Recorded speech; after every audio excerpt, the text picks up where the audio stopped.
Prophet said, if it wasn't for the fact that I didn't want to bring hardship upon my ummah, I would have made it obligatory, i.e. this is a sin if you don't do it, to clean their teeth before every single prayer. I actually tell my patients that flossing is just as important as brushing. For me it is. Like if you're not flossing your teeth, I don't consider you're maintaining hygiene. So we've done so much research now, and after years and years of research, we've come to the conclusion that plaque is removed mechanically. And the Miswak does exactly that. Because even the scholars of fiqh in the chapter of Miswak, they mentioned the technique should be side to side. Side to side. As opposed to up and down. What the reason that I've read them say is that because if you go up and down, it will bleed, and obviously blood is impure, is najis. You actually mentioned that you could look at a person's teeth and I can almost certainly tell that this person's blood sugar levels aren't controlled, or he's potentially suffering from diabetes and he doesn't know it. Just before we jump back into the podcast, I need to share something with you that's been weighing heavy on my heart for a few years. For years, you guys have asked me, is there a real way to make massive, passive wealth without touching riba? And truth be told, I didn't have a good answer for you. Most options available just seem like riba that's been rebranded as halal mortgages. And if the option is halal, then it's usually too risky, too scammy, or too slow.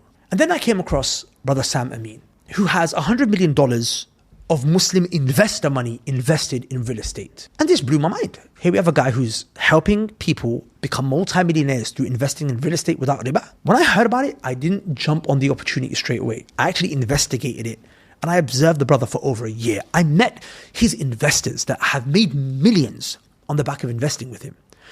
One of his investors actually is an uncle who had humble savings that now have compounded into $7 million plus, Allahumma barik, in just a few years. His deal structure is actually amazing. You enter into a joint venture with him and his team manage it 100%. Within 2 years, you're expected to receive a 50% return on your investment, Allahumma barik, and there's no haram. It honestly got really emotional for me because we now have a vehicle that doesn't compromise your deen, nor does it compromise your ambition.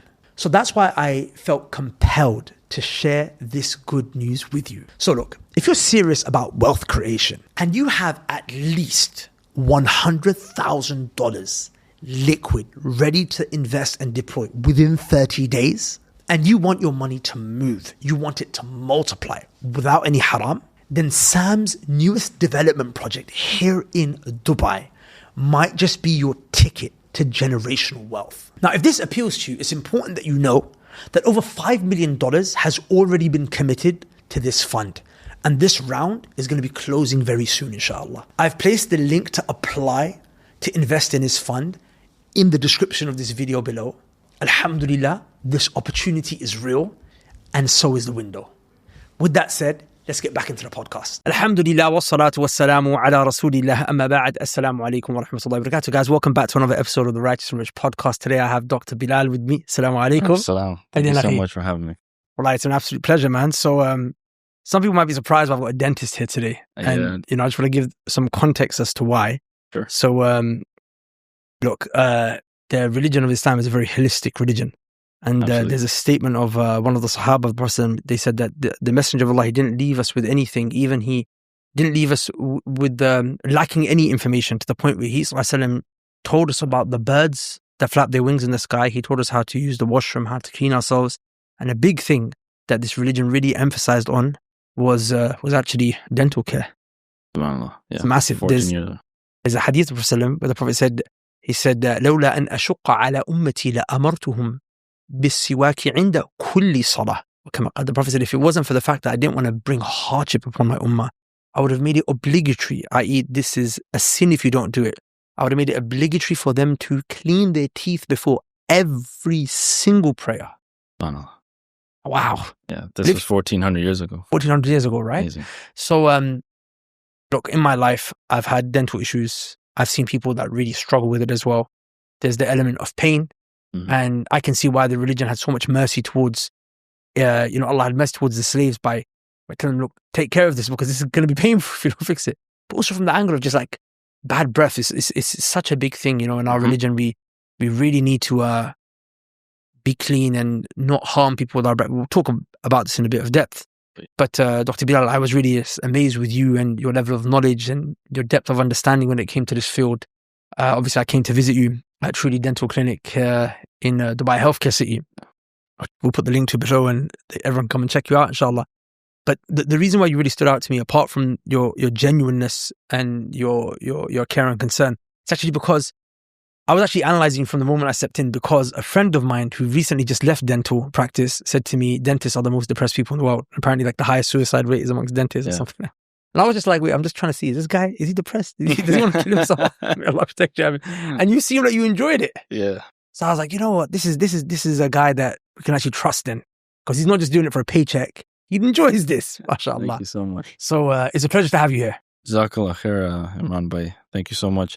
If you actually remember, the first time we met was at the restaurant. It was during Ramadan, right? We were having Ramadan and just having some Pakistani food. And, you know, the first time I went into that restaurant and I saw you, I was like, man, who is this guy? I feel like I've seen him somewhere. You know, it really looks like Imran Dawa man, you know, the one I used to watch on YouTube. And then I actually got the courage and I was like, let me walk up to him and ask him if he's really the guy.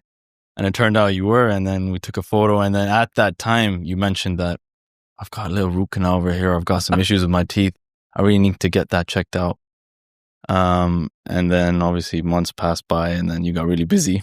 Unfortunately, over a year passed by. I could tell by the stuff that you're doing. Over a year passed by. But alhamdulillah, like once you visited the clinic, I was really happy to see you. My entire staff was really happy to see you. They're like, oh, doctor, we want to see this person. You know, we've seen him on YouTube as well. I really want to meet them. They're really excited to see you. Oh, they were very nice. But yeah, like you mentioned, I absolutely love what I do. At the end of the day, I think the single most important thing for me is to be able to make sure my patients are in comfort. And at the end of the day, if there's any issues that arise with their teeth or anything like that, I'm able to address them in a way that they understand. So in my opinion, simplicity is the best form of complexity. So the more complex we go into treatments and, you know, advice to our patients, the more reluctancy I feel that the patients actually develop. So in my opinion, I try to keep things as simple as possible so the patients can understand and actually apply those things. And that's what dentistry is for the most part. And for the young generation, I would definitely recommend to sort of not neglect their dental health, because oftentimes we tend to really focus on overall health, you know, by going to the gym and, you know, getting our health checks around the year. But we often tend to neglect our oral health until we sort of reach that point where, you know, we're either suffering from pain. And in those cases, the treatment has to be a little more aggressive. So how why are teeth important? Like, why do we have to take care of our teeth? So teeth are actually part of our skeleton. So every time you brush your teeth, you're essentially cleaning your skeleton, right? Oh, wow. Yeah. And, you know, there's more to it than just using them to have food. And you can see this in patients that don't actually have any teeth. You'll see that their jaws are recessed. Over time, their jaws actually... so this has an overall effect on your aesthetics of your face. It has an effect on your speech. Obviously, you know, when you speak, there are certain sounds that you make that require your teeth, you know? And then overall, obviously, your whole lifestyle has an effect psychologically as well when you don't have your teeth, or when patients are wearing dentures, for example. They're never going to feel like natural teeth. So essentially, it really affects them mentally as well. And yeah, we literally have patients that for years and years were wearing dentures and are willing to take out loans from the bank to be able to get a solution that would be, you know, more reliable than dentures, for example. So, subhanAllah, like what Allah has given us, I think it's our duty to take care of that. And like I said earlier, if we keep things simple, I firmly believe that you can keep your teeth well into your 70s and 80s. You shouldn't have any problems till then. And yeah, we'll talk more about that in terms of what we can advise to our patients. So how do you address overall general? How do you address the mindset of people who, because growing up in the West, at least, you know, in my generation, having dental issues is like normal. Go to the dentist, there's a filling, go again. Oh, there's another filling. Oh, there's another filling. Then there's braces. And I feel like the mindset that people have is like, bro, when there's an issue, I'll just go to the dentist, you know, fix it. And it's not like they come like every month or every year. Every couple of years, I'll need a filling, I'll need a root canal. I can bear it. What is the negative compounding effect if people have that mindset? So the negative compounding effect in that case would be, again, like I mentioned earlier, patients only turning up to the dentist when they have a problem. So essentially, a dentist should be treated like your physician as well. Like you want to have general physical checkups when you're touching your 40s and 50s, regardless of you having any issues. You know, you just want to make sure everything's okay. And our teeth are no exception. So usually what I recommend to my patients is, regardless of you not feeling any pain or not having any symptoms, you need to visit your dentist at least once annually. Recommended would be twice, but once annually would be sufficient as well. And that appointment will literally just be a simple checkup where we're checking your gums, we're checking your teeth, and we're letting you know if things are, okay. And if at that point we feel something needs to be done, it's a much less sort of aggressive treatment plan that we'd have to come up with. So if you're doing your annual checkups and maybe the first 2 years I see nothing, and the third year when I see you, I see a little cavity, at that point, what I can do is just drill and fill right there, right? And that would stop the issue. However, if you end up skipping that one appointment, let's say, and then you end up turning up to me in 3 or 4 years' time, that one cavity is going to extend all the way down, and eventually you'd lose that tooth. So you see the importance I'm trying to emphasize over here is of your annual visits, regardless of you having any issues. And at the same time, what we can do is do preventive measures. So there's a whole specific field in dentistry called preventive dentistry. Oh, wow. Yeah, so essentially the goal of preventive dentistry is to make sure that we provide treatments or we provide a solution for the patient where he or she doesn't have to have issues in the future. And this starts like very young. This is meant to start when, kids are 7, 8 years old. We start to sort of develop habits of brushing and giving them certain types of fillings that are called preventive fillings so they don't actually get decay. But one key factor in this is to have a dentist that's very understanding, and you yourself should have a very good relationship with your dentist. Why is that important? That's important because, number one, obviously, over time, when you have a dentist, when you're young, he or she knows you personally as well, to some extent. He or she would know your habits. For example, if you're like, like in your childhood, you loved having sweets, for example. He or she could address those habits in a way that would cater to you. So having a long-term relationship with a single dentist is very, very beneficial. And that is one of the problems in the West, actually, specifically in England, for example. In the NHS, when patients don't tend to get appointments with their dentist, they tend to move to another dentist and move to another dentist. And that's not necessarily a bad thing, of course, but finding the right dentist for you and maintaining a relationship with him definitely helps, I think. So a question I have is that, one thing I've been looking a lot into recently is food, right? Food. I'm trying to be more health conscious, dental, like teeth speaking and everything overall, overall health conscious. So I'm trying to fix my diet, and I realized it's actually really hard because the way that these companies have, all these big food conglomerates have just, added all these different things to food.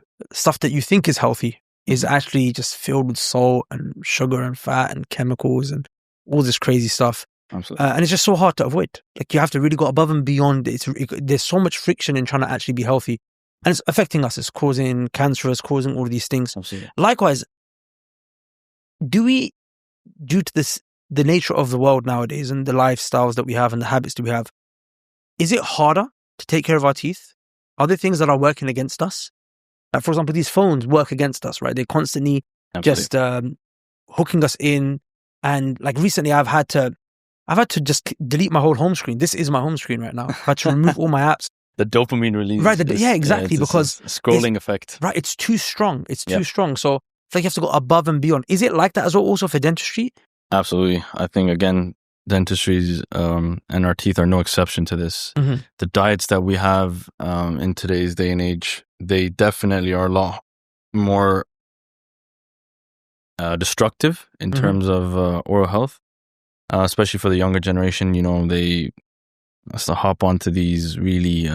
you walk into a store, for example, actually, and you see all these chocolates and these candies, such high sugar content.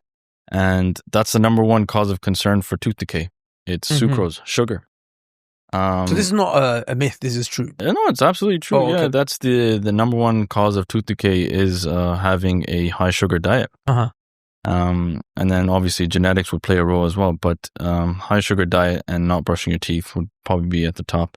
So yeah, it is difficult in terms of sort of avoiding those things. However, I do genuinely believe that if you do have a consistent oral hygiene regimen at home, I think you can get away with it. That's my personal belief. Okay. So if you're having a diet, but that's not to say that you can go crazy with your diet and just have like Coca-Cola or Mountain Dew, like Amin does a lot, on a daily basis. But of course, like once a week or once a month, you'd like to enjoy yourself. And I'm not the type of person that says, "Oh man, just completely avoid that." No, that's not true.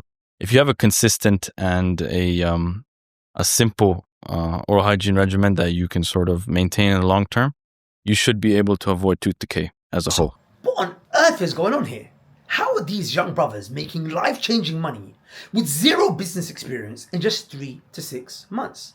Well, the secret here is IMA, the influencer marketing accelerator for Muslims. I'm sure you've seen these influencers online that make this money through brand deals. Well, there are agencies in the background that set those deals up for them, and then they pocket a very healthy paycheck. That's what the influencer marketing accelerator model is all about. They already have 400 Muslims that have been through their system. They get 3 new wins every single day of brothers making money. And they even showed me a document with 108 pages of a never-ending scroll of just case studies of wins. Brothers that are making money that is changing their life with Allah's permission. The brother behind this is Abu Lahia. You may remember him from the podcast that I did with him on this channel. I deeply trust this brother. I know him very well. And as you know, I would not recommend you anyone who I don't personally stand behind and vouch for. He's been in the space for many years, and him and his team are actually dedicated to helping his mentees get results. There was actually a brother who watched that podcast and joined the program who later on sent me and Abu Bakr a video saying thank you. After just 30 days, he made his first $7,000. Now there's a catch. And there's always a catch. This time there's a few. Number one, over 13,000 people have applied, and the overwhelming majority are being rejected. These guys only want to work with the best of the best. The second thing is that the program is not cheap. And why should it be when they're able to help their mentees get these type of results? And finally, it's actually very intense. It requires a lot of hard work. It's not a get-rich-quick scheme. But they do provide that one-on-one support and really try to make the process as clear for you as possible. But you still have to do the work. Now, with that said, if you want to be like this brother Dylan, who is a Reebok brother and now able to do hijrah because of the money that he's making, you can apply at the link below. With that said, let's get into the podcast. So interestingly, you said sugar and not brushing your teeth properly are the two biggest things that cause tooth decay. So then people are brushing their teeth, they're just not doing it properly. Absolutely, yeah. So then what's the issue here? Because this is something that people have been doing since they were 3, right? People have been brushing their own teeth, right? 3, 4, 5. They've been brushing their own teeth. Yeah. But they go up into their 40s and 50s and they've been brushing their teeth wrong this whole time. Yeah, that's absolutely true. So what's happened? So if you remember the time that you visited my clinic, I actually showed you various methods of brushing the teeth, and the ones that we're typically used to is to just grab our toothbrush and just go vigorous all over our mouth. And then apparently we're told the harder we brush, the better it is, which is absolutely not true. It's actually, who told us this? I guess it's something that's inbuilt in it's human nature to think that the harder we're brushing, maybe the more effective it's going to be. It's like psychological, because it's a psychological thing. Because my parents, to be honest, they didn't teach me anything. They just told me that's a toothbrush and you use that to brush your teeth. And then eventually, and it's funny, like I didn't know how to brush my teeth properly until I went to dental school. Wow. So you can like imagine. And even though my dad's a dentist, so we never had that discussion with my dad. Like, Dad, how should I brush my teeth? What do you think is the right way to brush our teeth? We never had discussions regarding electric tooth, but none of that. That was all learned in dental school, and then post-dental school when I got to see patients and I got to see the issues that patients face. Like you said, like some of them are into their 40s and 50s. They've been brushing their teeth for their whole lives, but they've been doing it wrong. And there's also an element of dishonesty, I think. Okay. Yeah, because I think patients have this fear of the dentist judging them. So they'll go into the clinic and they'll be like, "Doc, man, I brush my teeth twice a day." But that's not true. We can just tell by looking, you're not brushing your teeth twice a day. Maybe twice a week. So there's also that stigma attached with patients. So yeah, it's like I said earlier, if you have a consistent, simple approach to oral hygiene, you shouldn't be facing issues. And this counts for 95% 95 to 99% of the population. That 1% that will still face issues will have systemic issues that are affecting their mouth. So in those cases, for example, we tend to see patients that have uncontrolled diabetes, for example. They'll have a higher incidence of gum issues and tooth decay, or patients that are undergoing radiotherapy, for example, for cancer treatment. They'll have more decay in their mouth because their mouth actually ends up being dry. SubhanAllah, like our saliva has antibacterial effects as well. So patients that have a lack of saliva end up getting more decay. But that's an exception to the rule. So the 99% of the population, if they are brushing their teeth twice a day with the right method, and preferably an electric toothbrush, and very importantly, flossing their teeth, they will not have any issues. So what's the wrong way? So the wrong way is exactly what we discussed earlier, is to just, go vigorously all over your mouth, not having a consistent sort of a systematic approach to it, essentially. So the way I usually recommend my patients is to spend 2 minutes. So again, I've created a balance after many years. So when I first started recommending various methods of oral hygiene to my patients, I tend to notice a lack of compliance at the time. And the reason was the patients were like, man, whatever you told me, like I didn't understand. Or I went back home and I couldn't keep it, like I couldn't be consistent with it because I'm too busy with life. And, I can't just stand in front of the mirror for 15, 20 minutes in the morning, taking care of my mouth. I need something that's a bit more effective and quicker. So then I found a balance, which was like obviously not spending too much time and also sort of recommending a method that's understandable for most patients. So that would include obviously brushing your teeth for 2 minutes. And the way I usually recommend my patients is to divide the mouth into 4 quadrants, as we like to call it. So the upper left, upper right, lower and lower left, and spend 30 seconds each. Alternatively, if that's a bit complex, I can obviously judge certain patients that even this would be a little too complex for them. I would just tell them spend a minute on your upper teeth and a minute on your lower. That does the job. And I would specifically recommend electric toothbrushes for this very reason, is because they have a timer. And the newer generation of electric toothbrushes even have a pressure monitor. So one of the problems that we discussed earlier with our normal brushing habits is we're brushing way too hard. And that's having a really, really destructive effect on our gums. Right, so that's the issue I have, right? My gums have started to recede because I was vigorous. Like for me, I had the toughest toothbrush, and I would brush till it bled, and I thought that was good. I would brush till it bled. Exactly. But subhanAllah, very counterintuitive. Very counterintuitive. So it has to be soft. Exact opposite of what you mentioned. It has to be a soft bristle toothbrush because, as mentioned earlier, our gums are very sensitive in terms of using a hard bristle toothbrush. So a soft one and electric one that oscillates. So it goes back and forth. That's the newer. But even if it doesn't oscillate, I usually tend to tell my patients expensive or more expensive doesn't necessarily mean better, right? As long as it's an electric toothbrush and as long as you're brushing your teeth for 2 minutes and you're brushing in a way that's cleaning both your gums and teeth. So this is the key point. Now, usually when patients think of brushing, they think, oh, I just have to brush my teeth and that's it, I'm done. So our mouth is a complex of hard tissue and soft tissue. So hard tissue would include your teeth and bone, and soft tissue would be your gum. So most people don't know that. They just think, oh, it's their teeth. We just have to clean our teeth and that's it, we're done. No, so you have to maintain both your gums and your teeth. And that can only be done by if you're using a specific method of brushing and flossing. So brushing, there's actually a method where you can slightly tilt the brush towards your gum. But you don't want to be too aggressive. Just a slight tilt, so you can sort of not only clean those areas where the food would get stuck between the gum and teeth, but you also stimulate your gum. So once you stimulate your gum, blood flows into that area, and obviously all the bacteria and all the food gunk that's piled up over there, your body would take care of that, and you'd also flush out everything after you rinse once you're done brushing. So that's what you're saying. So if this is a tooth and this is gum at the top, then I tilt the toothbrush. Exactly. Like this. I don't know if people can see. If I were to be a little more technical, it'd be a 45-degree angle. 45 degrees. Just a slight tilt towards the gum and then no pressure to be right, because this top part of the automatic toothbrush would get enough of the gum without damaging it. Exactly. Okay. Yeah, without damaging it. And it feels like it's not doing anything. Yeah, it does. But it is 100%. Okay. It's at a microscopic level. Okay. And we know that because over time what happens is you'll notice when you're like in your younger days when you were brushing your teeth just with a manual toothbrush, your gums will still bleed. Yeah. Yeah, and bleeding gums is a sign of gingivitis. That means you're not actually cleaning your gums effectively. Okay. So your gums shouldn't bleed, essentially. And that is because obviously, number one, you weren't going in the right direction. And number two, you weren't using a floss. So what is gingivitis? Gingivitis is the inflammation of gums. It's the inflammation of gums. It's the inflammation of gums, and that's primarily due to bacterial accumulation, which is primarily due to plaque accumulation. Okay. So that specific motion that I just discussed, where you slightly tilt it gets rid of the plaque in those areas where the gum meets the tooth. Okay. And basically, if you do that on a consistent basis, then you shouldn't have gums that are inflamed. You shouldn't have red gums. You shouldn't have any bleeding. But this needs to be followed up with flossing as well. So let's talk about flossing, right? Because that's very inconvenient. Yeah, exactly. It's inconvenient for us dentists as well. So yeah, I don't sort of disagree with that. However, I think it's more of a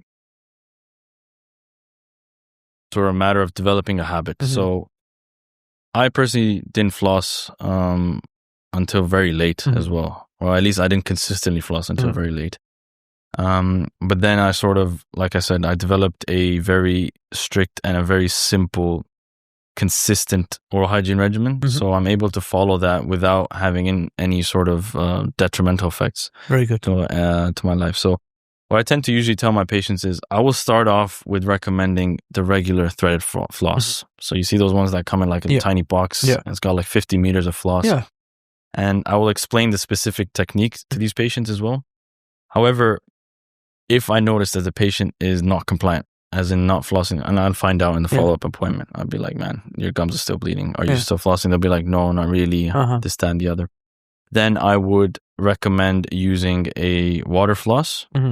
But I would specifically tell them that this is no substitute to the gold standard, which is threaded floss. Okay. So you have to accept that as a patient. Okay. That regular threaded floss is still the gold standard, still the best to clean between your teeth. Okay. No matter how much marketing that these companies do, floss gets in the best between your teeth, and it really penetrates. So Amin was in the other day and he was asking me the same question. He's like, I've been told that, we got to push the floss all the way below our gums. As in like, you got to literally see the floss go.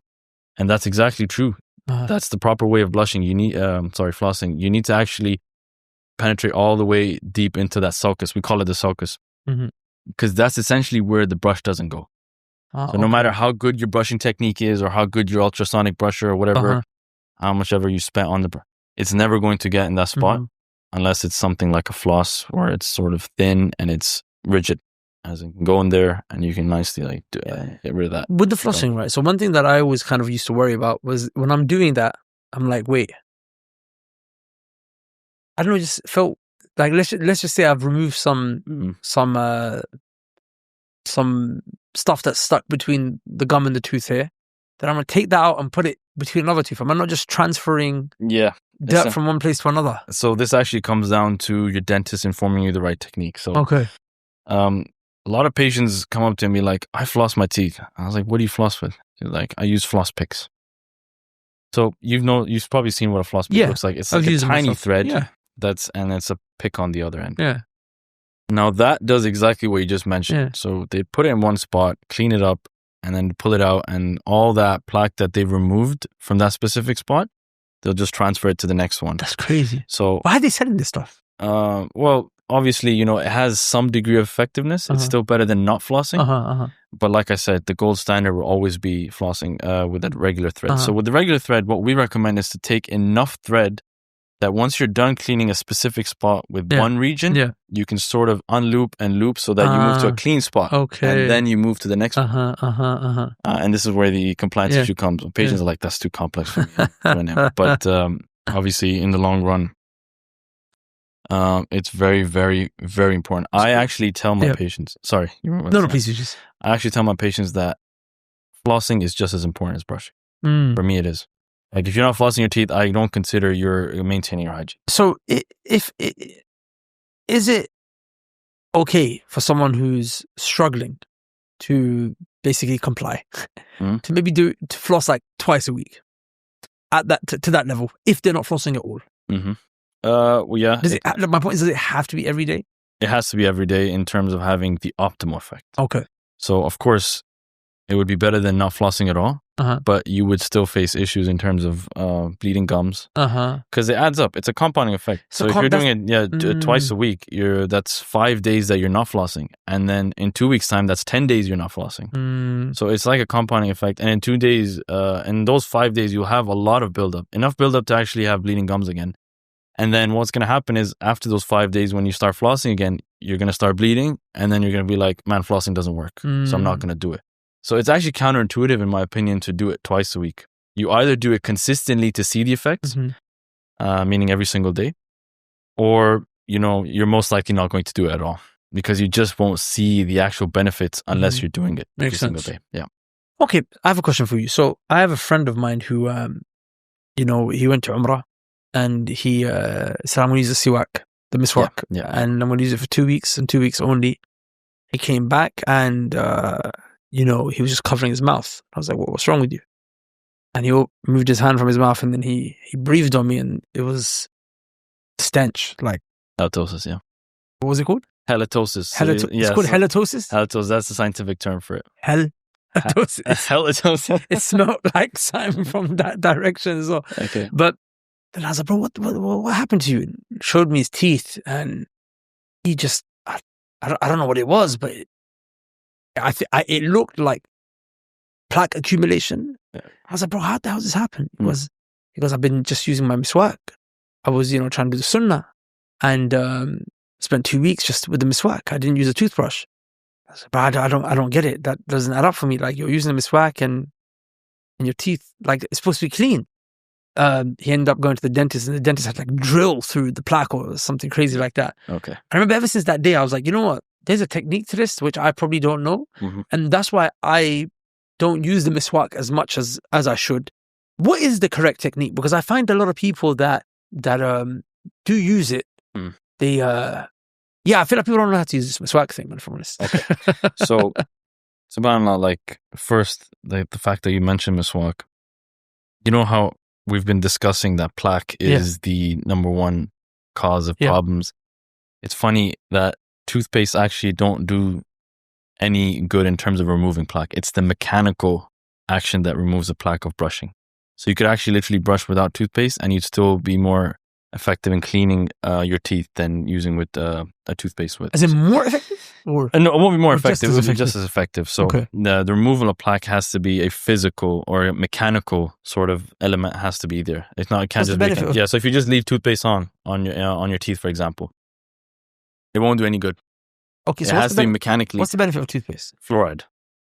So it's got fluoride added to it, which has an antibacterial effect and also a remineralization effect. So not only does it get rid of bacteria that could be harmful to your teeth, but it also helps your teeth remineralize if it's at an early stage of decay.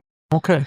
Yeah, a lot of people are against fluoride, but it's scientifically proven to be effective if taken in the right doses. Obviously, if you take it in excess, which is very common across the world, especially because of fluoride concentration in the water, when it's too high. For example, in Pakistan, there are certain regions, I used to see patients, every single time a patient from that region would come, they'd have spots on their teeth. And then I dug deep. I was like, why do these like specific people coming from this area have these problems with their teeth? And I later found out that the water concentration of fluoride in that region was very high. And most people didn't know about that. And most people over there in Pakistan, they actually drink water, fresh groundwater. They just extract it and then they drink it without boiling it, without doing anything. So like obviously over time what happens is you get a disease called fluorosis. So your teeth actually start mottling. They start getting destroyed from the inside. And it can get as bad as maybe not even being able to sort of restore them without giving them crowns. Because these are like stains that are heavily penetrating the tooth. But that's not to say that fluoride is not effective. If taken in the right amount, if used in a toothpaste, for example, they definitely have an effect in terms of getting rid of the bacteria and sort of helping teeth remineralize. But sorry, I drifted away from the topic. The mechanical aspect. So we've done so much research now, and after years and years of research, and we've come to the conclusion that plaque is removed mechanically. Okay. And the Prophet ﷺ, back in the day, he recommended the Miswak and using it 5 times a day. And the Miswak does exactly that. Oh, wow. It relies on the mechanical effect of removing plaque on our teeth. So obviously you're familiar with the fact that you sort of use the bristles of the siwak and you sort of rub them on your teeth. And that's doing exactly that. It's getting rid of the plaque.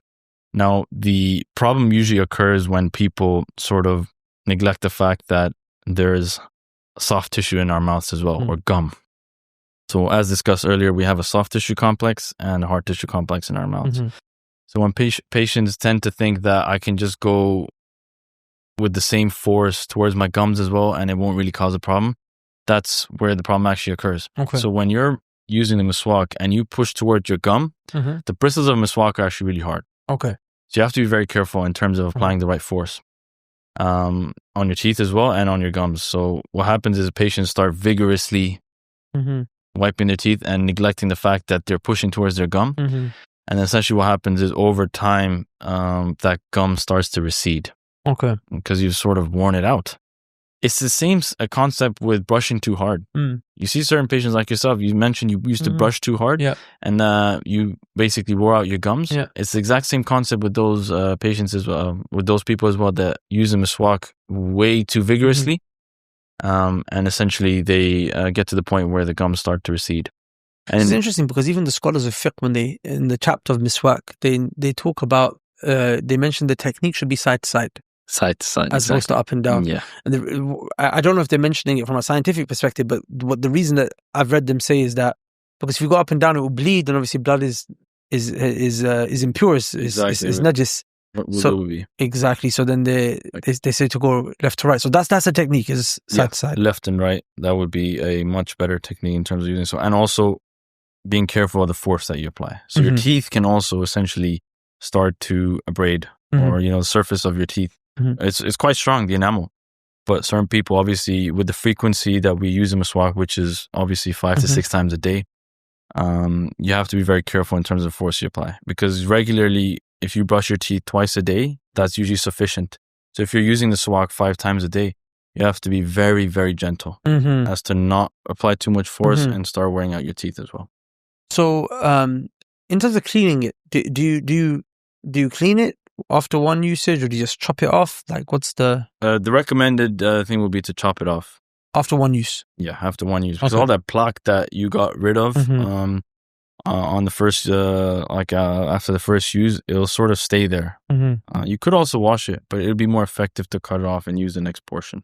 Because many, I think, they'll just keep it like in their, because even I've seen the way some brothers use the Miswak, they'll just leave it in their pocket. It's probably gathering bacteria and dust as you're walking around. They'll just pull it out of their trouser pocket, use it, put it back. No, I don't think that would. However, there is a catch to this, I believe. Miswak wouldn't really be a substitute for brushing. The reason I say this is I have no, obviously, doubts about Miswak being effective. In fact, I think it's very, very effective. And subhanAllah, it's a sunnah, so I think, you should do it. However, with times like back in the day, obviously, we don't even have to go 1400 years ago, maybe just 200 years ago, diets were very different. Yeah. And the diets in today's day and age are very different as well. They're high in sugar.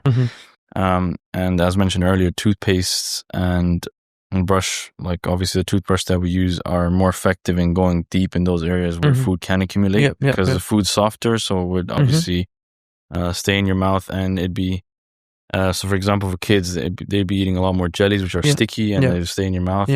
So it's no substitute for brushing. However, if you brush your teeth twice a day and follow the regimen that I recommend, it wouldn't really matter if your flossing your Miswak technique is a little off. Okay. As long as you don't go up and down and you don't damage your gums. Cutting that off and getting the optimal result from Miswak wouldn't be necessary if you're brushing twice a day and maintaining your oral hygiene through flossing as well. Okay. Yeah, that's how I would recommend it, because With flossing, obviously, if you start cutting the miswak after each prayer or after every time you use it, you'll eventually run out of it. Yeah. Towards the end of the day, it'll be really small. Yeah. So maybe just cut it once or twice and then still rely on the fact that you'll brush your teeth before you sleep. See, even a lot of the scholars they mention, they say, if you're going to brush your teeth, then there's no problem. And just for like the barak of following exactly what the Prophet said, you can throughout the day just use the siwak. Yeah. Like have it, but you've used the toothbrush in the morning and the evening. Absolutely. And it makes sense that considering the diets and the situation that we're in, to use the toothbrush to be able, because like they never used to have jelly sweets back in the time. Exactly. Of the Prophet. The diets were a lot harder, and the foods were the sugar content was lower, so they didn't have as many. Even if you look at some of the skulls that we discover from like archaeologists, you'll notice that the teeth are relatively decay free. Oh wow! Yeah, so the only difference at that point would be your diet. So I always wondered, like, how come? Like I actually always wondered, like, what did the Sahaba do when they had toothache? Because like it's one of the most painful things that a person can experience, right? So they just didn't have that level of decay? Yeah, so first of all, they didn't have that level of decay. And second, the dental treatment back in the day was very gruesome as well. Okay. So the only option the Sahaba would have had would be to pull the teeth out, unfortunately. The more wealthier lot would rely on certain things. Like, again, we've seen some skulls where we've noticed attempts of people doing dentistry back in the day. They'd use like wires and drill teeth. And there's actually a skull of, I think, an Egyptian pharaoh, was it? Or it was someone, I can't remember exactly who, but essentially what he attempted to do was he took the teeth out of his slave to replace his own teeth. He took the teeth out and then he attached some wire and then not bonded, but he tied his own teeth to his teeth just so that he didn't have that gap of teeth. So we've had attempts of doing dentistry prehistorically as well. But to answer your question, I think they didn't have much options back then. Of course, they didn't have the option to go to a dentist and get it filled and all. So if someone did suffer from a lot of pain, they would have to get it removed. And they had to get it removed without any anesthesia. Oof. So you can only imagine the amount of pain they'd have to go through. But overall, you're saying they probably had less issues than we did. 100%. Interesting. Like, way, way less. They wouldn't have the rates of carious teeth now are probably peak in human history. And it's probably down to the diet that we have now. Fundamentally, huh? Fundamentally, 100%. But I heard that in the UK, at least I heard that brushing your teeth was something very, very recent. Like Muslims have been brushing their teeth for centuries. They said Queen Elizabeth, she had no teeth apparently.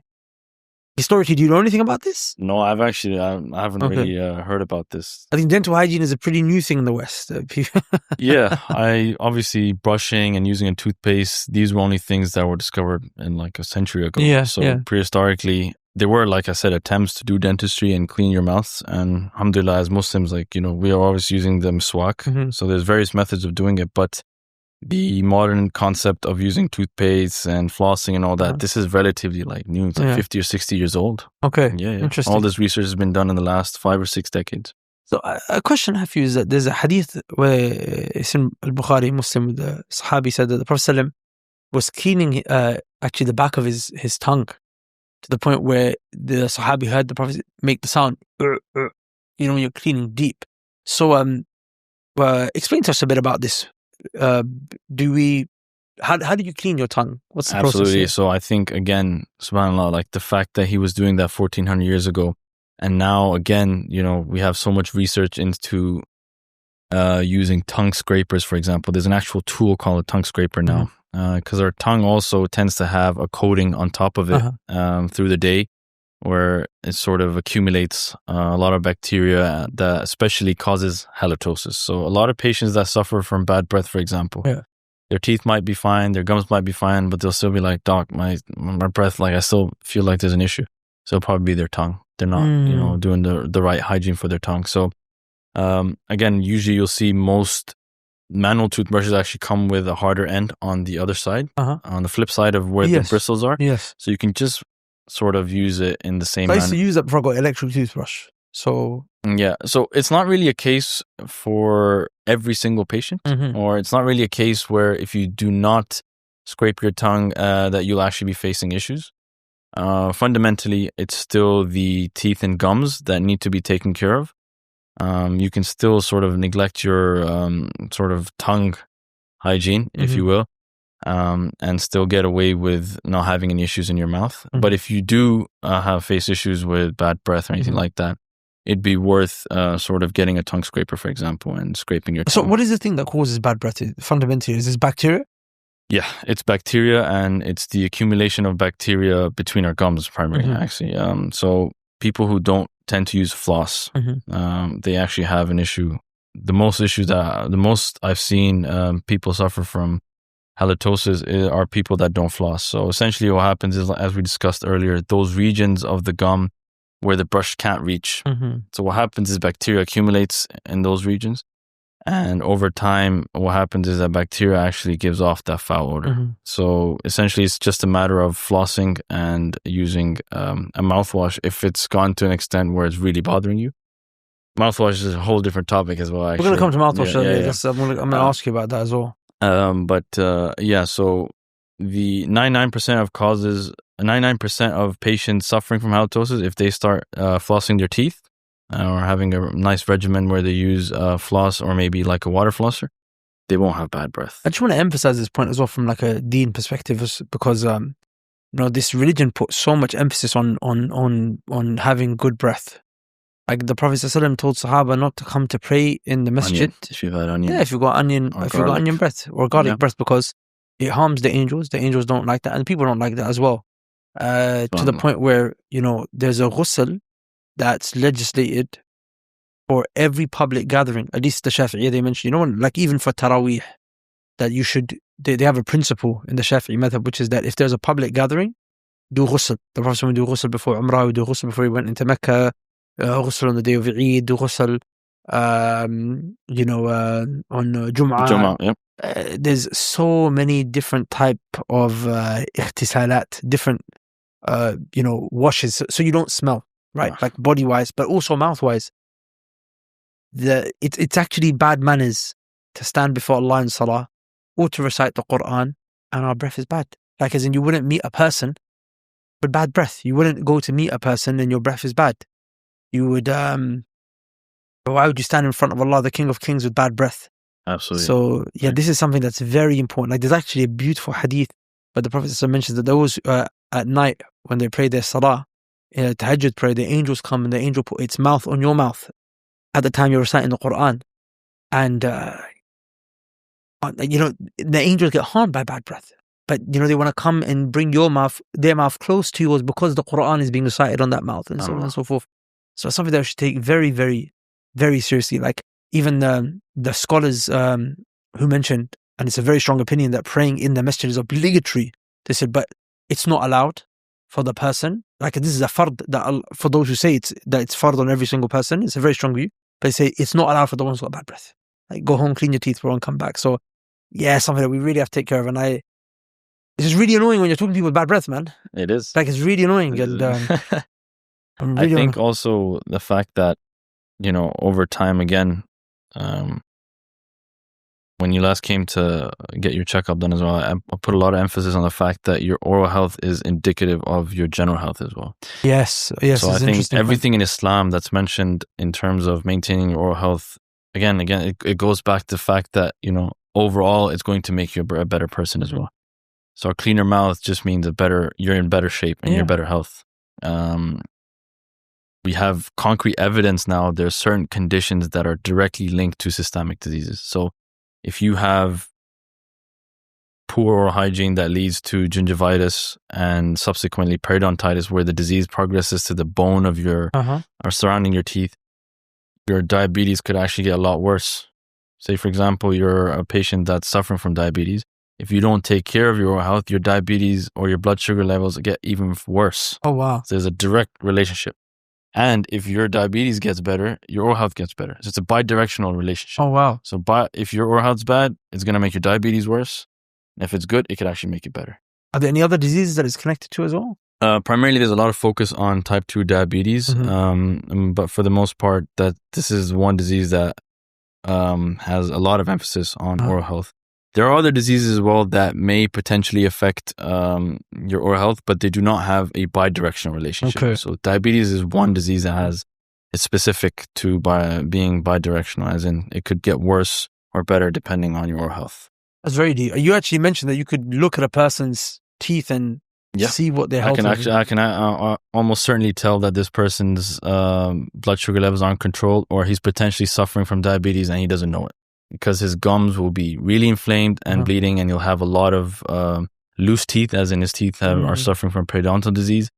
And of course, there are other signs of diabetes as well, or type 2 diabetes, because obviously when we're studying dentistry, there's a whole was a whole module for general medicine as well, where we get to learn the other systemic or the other systems of the body. So in those, we get to learn the other signs and symptoms of other various diseases. But yeah, it's something that's very, very important, I think, in terms of your deen and in terms of, just maintaining your health as well. Barakallah fi. Dr. Bilal, it's been a very fruitful and educational discussion. Thank you so much. I found it fruitful, and it's a reminder, because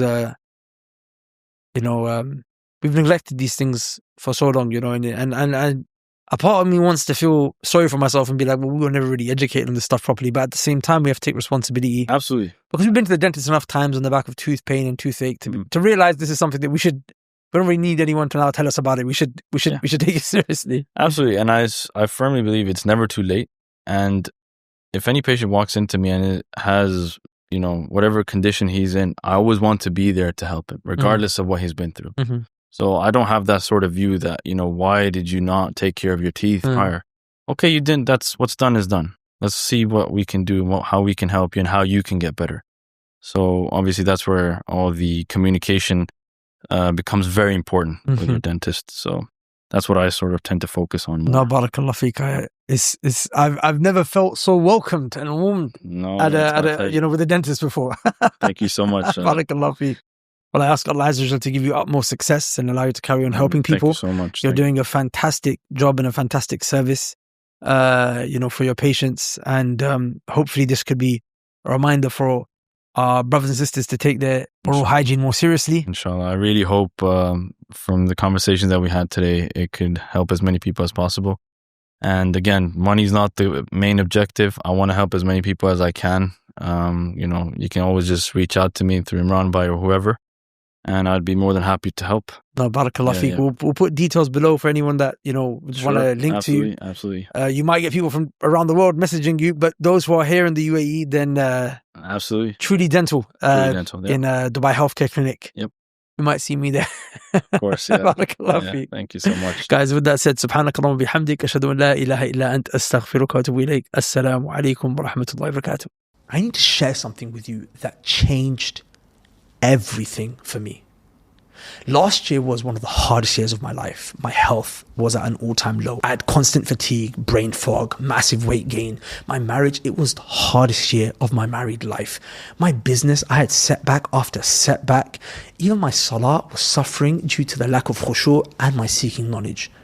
I was in a terrible place until I sat down with the Muslim entrepreneur coach on this podcast, namely Brother Fawaz. And he made a bold claim. He said, I help Muslim entrepreneurs make 10x more money whilst working 4 times less, at the same time showing them how to thrive in their marriages, in their health, and in their religion. Truth be told, it was a bold claim. I wasn't entirely convinced, but what's a man to do when he's desperate? I needed a solution. So I joined his Live by Design mentorship.